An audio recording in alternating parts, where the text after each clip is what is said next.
The midnight caller detective Sam Carter had seen a lot in his 20 years on the force.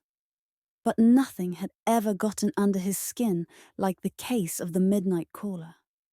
For the past 6 months, the quiet town of Briarwood had been plagued by a series of mysterious phone calls.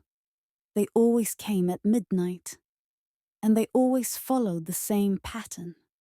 A chilling voice whispering a cryptic message before hanging up. The calls were brief, never lasting more than a few seconds, but they left a trail of fear and confusion in their wake. The first victim was an elderly woman named Mrs. Thompson. She had answered the phone one night to hear a voice whisper, "I'm coming for you." She dismissed it as a prank, but the next morning her house was found ransacked, though nothing was taken. There were no signs of forced entry and no fingerprints. It was as if someone had simply walked through the walls. Over the next few months, the calls continued, always at midnight, always to different people.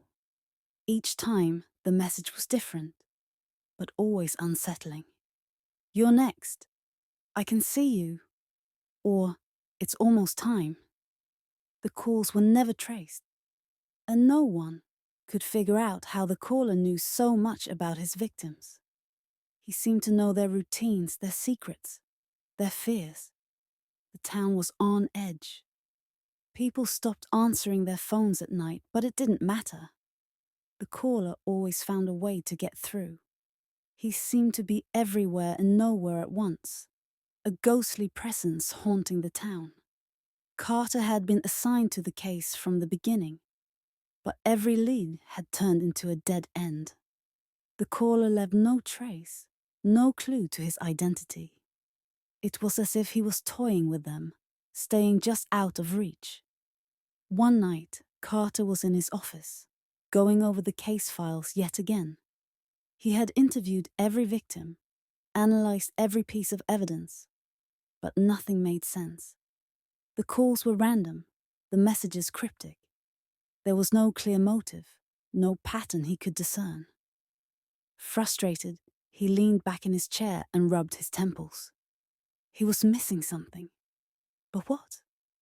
Then his phone rang. He glanced at the clock. It was midnight. A chill ran down his spine as he reached for the phone. He hesitated, his hand hovering over the receiver. It couldn't be, he thought. But his instincts told him otherwise. He picked up the phone and held it to his ear, bracing himself for what he might hear. "Hello," he said, his voice steady. There was a pause, and then a voice, low and distorted, whispered, "It's your turn, Detective Carter." Carter's blood ran cold. He had never received one of the caller's messages before. Why now? What had changed? Before he could respond, the line went dead. He stared at the phone, his mind racing. The caller had made it personal. He immediately traced the call, but as expected, it led nowhere. A dead number, just like all the others. Whoever this was, they were good, covering their tracks flawlessly. But now, Carter was more determined than ever to catch him. He wouldn't let this psychopath win. Carter decided to take a different approach. He gathered the case files and spread them out on his desk, focusing on the victims. He had been looking for a pattern, a connection between them. But what if the connection was him? The caller had just targeted him directly. What if he had been the target all along? He started going through the files with fresh eyes, looking for anything that might link the victims to him. It was a long shot, but it was all he had. As he pored over the details, something caught his attention. One of the victims, a man named Alan Parker, had worked as a janitor at the police station years ago.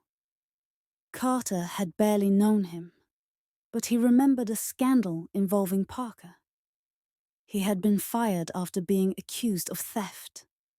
Carter had been one of the officers who had investigated him, though nothing was ever proven.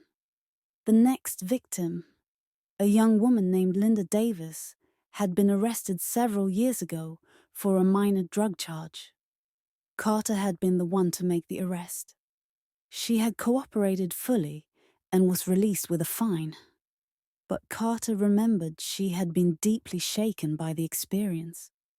As Carter continued to dig, he found more connections. Each of the victims had crossed paths with him in some way over the years. Small interactions, long forgotten, but significant to those involved.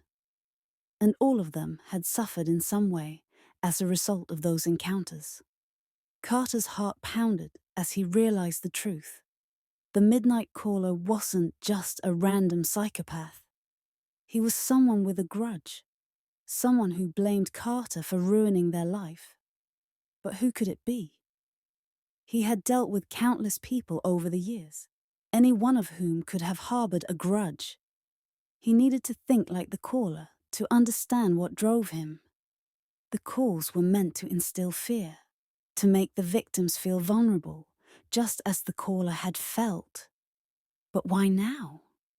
What had triggered this person to start the calls after?